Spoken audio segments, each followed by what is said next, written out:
Hi everyone, it's a good day to be here on Singles and Married with Christi.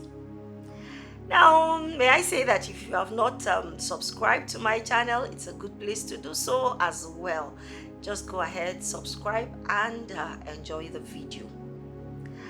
Well, today I am starting a topic that is very important. Okay, everything that has to do with marriage is quite important. However, when it comes to do with marriage, there are some topics that are a bit more sensitive than some topics, and this is one of it. And as I was considering this topic, I started getting a lot of people, chatting me up, calling for counsel on matters that have to do with this. And I knew that, okay, indeed, that prompting I was having was indeed correct, or should I say indeed from God at that moment. Now, the topic we'll be looking at is why you need to leave. Why you need to leave. Now, this topic concerns both the married and the singles. If you're married and you're staying under your parents' roof, or there are things that are happening around you, this topic is for you. Or you know someone, maybe your brother, your sister, they are married and staying under their parents' roof, you need to get this video to them. And then if you are still single, now this video is for you so that you will know what to do when you get married. Why you need to leave, the topic. The basis for this topic, let's go to Genesis chapter 2 verse 24, and I brought my Bible. It's a serious matter. All right, Genesis 2:24. It says, that is why a man leaves his father and mother and is united to his wife, and they become one flesh. That's Genesis 2:24. Then I'll read an additional scripture that's in Matthew chapter 19 verse, it's supposed to be verse 5, but for proper context, I'll take it from 4.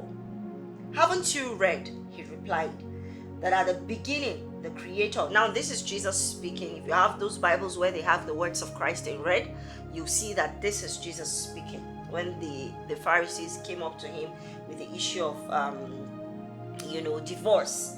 Now he said, haven't you read, he replied, that at the beginning the Creator made made them male and female, and said, for this reason a man will leave his father and mother and be united to his wife, and the two will become one flesh. Now, this is, at the creation of man in Genesis chapter 2 verse 24, this declaration was made. A man will leave his father and mother. And then when they came up to Jesus with these questions about divorce and all that, we're not talking about divorce today, he now brought up this issue and said, haven't you read? Referring them back to the beginning. And then after in verse 4, he said, he made them male and female, and said, for this reason a man will leave his father and mother and become united. Some versions will say, and become joined to his wife, and the two shall become one flesh. Now, let's proceed. So first of all, what is the meaning of leave? What does it mean to leave? I need you to follow me carefully. This topic is quite broad.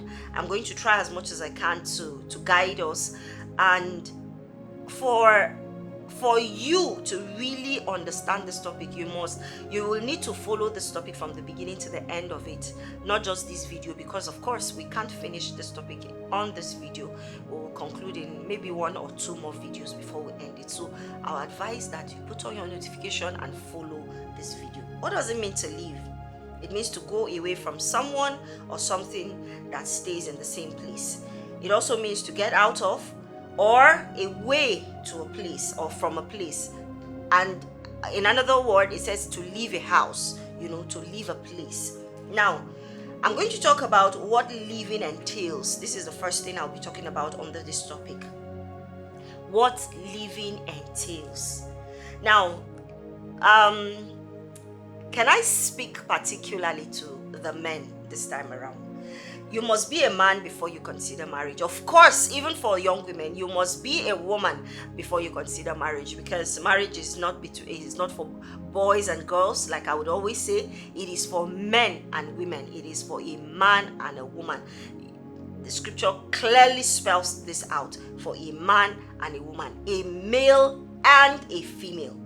Now, so I'm talking specifically now to the men. You must be a man before you consider marriage. And being a man is more than just growing in age. There are people that are 40 and honestly they have not attained manhood yet, while there are some at 25, they are men already. Now, why do I say that? Being a man means you are mature, not just physically, not just physical development. It means you are fully developed in your personality and emotional behavior, both in your personality and your emotional behavior. So it's not just about the physical, it's more than that. Even the same thing with being a woman. But because I'm talking specifically to the men now, at this moment. Now, being a man is a responsibility, is a call to responsibility, because as a man, the responsibility of living rests more heavily on you as a man. That's the truth. As you have been given the headship of the home by God himself. Now, you become the head of the family. Once you take in a wife, you become her head. Yes, you become her head. And then when you have kids, you become the family head of that family.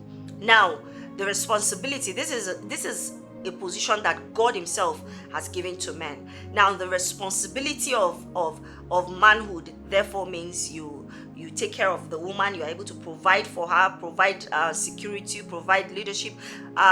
There's a topic where we will be talking about what it means to love as a man, where we're going to deal with all these issues of the matter of responsibility. So I don't want us to digress so much.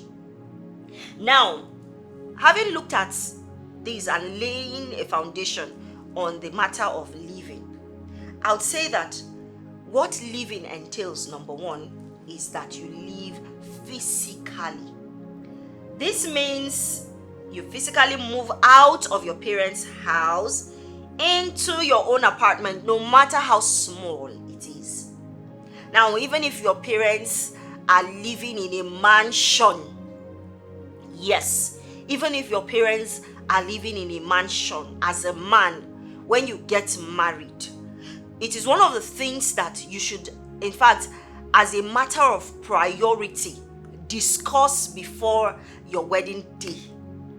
That you discuss where you are going to live as a couple, and then make the move to find a place to live as a couple.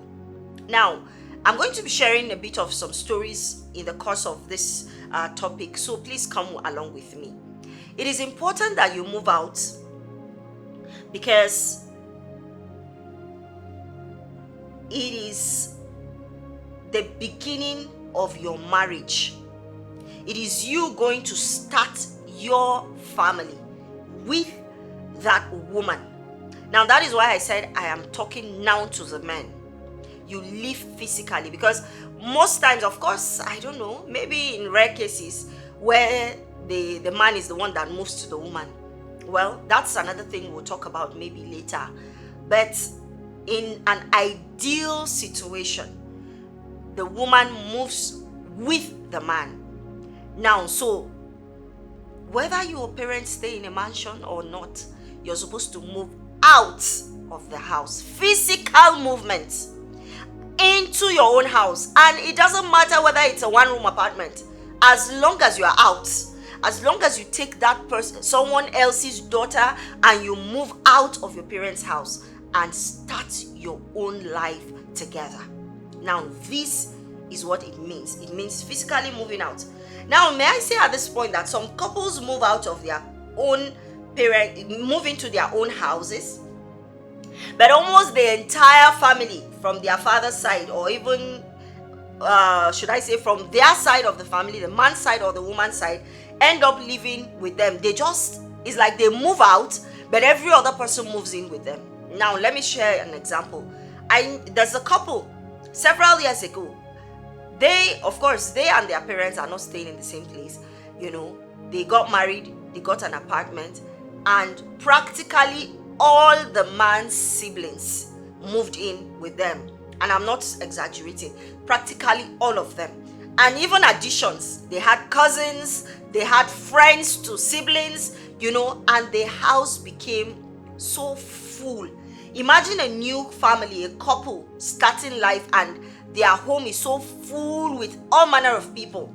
It became difficult, of course. The journey through the years became really, really difficult.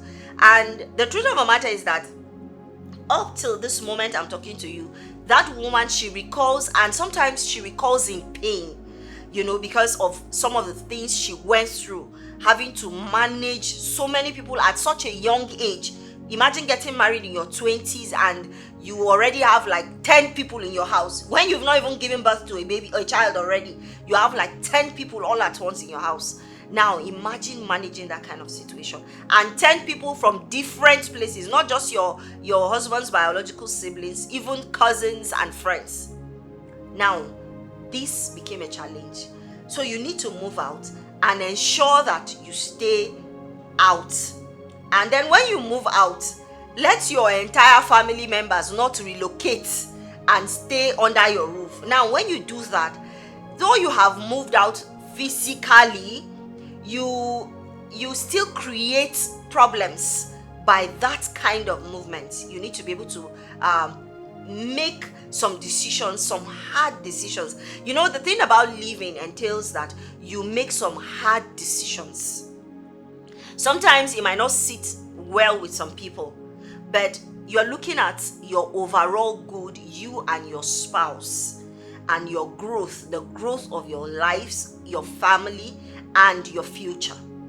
Now, sometimes though, may I say here that I have realized that sometimes it becomes even almost unavoidable that you see, this is Africa, that you see people get married and they are living together and they can almost not do much because they just have to take some people in. For example, I have seen a situation whereby the parents died, and the firstborn is the one that God has helped. He has risen a bit, and the other ones are still struggling. In fact, they are still in school and they have nowhere else to go. And then he gets married and he takes in his siblings, or she takes in her siblings. Now these are rare cases, and it is not a situation where I will always advise that should happen. But sometimes that person might not have enough money to rent an apartment, or there might not even be a family house for his siblings to stay. And some of them might even be very young and will need supervision and someone to take care of them. Now, if these kind of situations happen, I would say that there are things that must be put in place. I will not always advise this, but sometimes some of these things become almost unavoidable. Now, when something like this happens, I would say that you as the man, you as the woman, you openly discuss with each other and you come to an understanding, come to a decision, ensure that you are on the same page as to what you intend to do. And then if you have to take in people, then you need to create boundaries. Boundaries must be created and respected in this kind of situation, this kind of very rare situations. For example, people should not just barge into your bedrooms. People should not bring in friends without prior notice or even permission from both of you. You understand? They should not abuse your kids. I have seen a family where they took in so many people, and they started having kids of their own, and then those people that were staying with them used to really talk harshly at their own children. And I know that their first child grew up very timid and fearful because she had so many people talking to her and saying all manner of things. This one would shout at her as a child, and so it affected her growing up. Someone in her 20s now, but it has affected her so much because they had so many people and it did a lot to them. So you need to be careful. And then they also need to make themselves useful in the house. It's not a case that you are going to have people and then your wife is doing everything, cleaning, washing, cooking, and your siblings, all her siblings are sitting down, raising their legs and watching TV, and the house is upside down. I have seen issues like this, cases like this, and it is quite disturbing. Now you must ensure that you put things in place, put boundaries in place. A man must show by his actions and also by his words that he respects and values his wife and will not tolerate any disrespect or in any form, as well as the woman. Now, it depends on whoever you are bringing. If it is the man bringing in his people because there is almost nothing else to be done, or the woman bringing in her younger ones because there is almost nowhere else for them to go or nothing else to be done, then you must ensure that you show respect to your spouse, whether you are the man or the woman, in private and in public. And you must also ensure that they know the boundaries and that you will not accept or tolerate any form of disrespect against your spouse. These are things you must put in place. Now, the second thing that entails living is that you must live emotionally. You must live emotional. Some people live physically, though they are not in their parents' house physically. Their parents are still in control from a distance. Where you see a man and a woman, they do not consult or make decisions with their spouses. Rather, they will do so with their parents and their siblings. And then you discover that their spouse becomes the last person to hear of issues that have been taken, or decisions that have been taken. Their spouse becomes the last person to hear because they do not talk with their spouse. They are always talking with mommy and daddy and talking with their siblings. Now, this is completely wrong. Though they are not in the same house, but their consultation, everything has to do with mommy and daddy. They are still emotionally attached. A young man telling his mom, I have seen a young man telling his mom, he got married and he was saying that his wife is taking her bath and they are about to go and have sex. Now, that what should he do? How now? And when the young woman heard him talking with the mom, that was how she just lost the mood. Of course, how on earth will you be planning to come and have sex with your wife and you're telling your mom, what? I said, really? And it became an issue from the start. So you need to live emotionally too. Remember, most times I notice that people become overly attached to their parents and siblings. And so it's okay and it's normal to be attached to your parents and siblings. But there is an unhealthy attachment. So that when you get married, you need to cut off. There are things you need to readjust and rearrange. I'm going to say more on this later. Now, most times I also notice that people want to replicate their parents' marriage rather than build their own marriage. Each marriage, you must know, is uniquely different. And you must remember that your marriage is not an extension of your parents' marriage. Your marriage is a unique institution on its own. Your marriage is not an extension of it. You are going to start your own family. You are building a new home. So you are not extending your family, your parents' home into your home. No, you are not.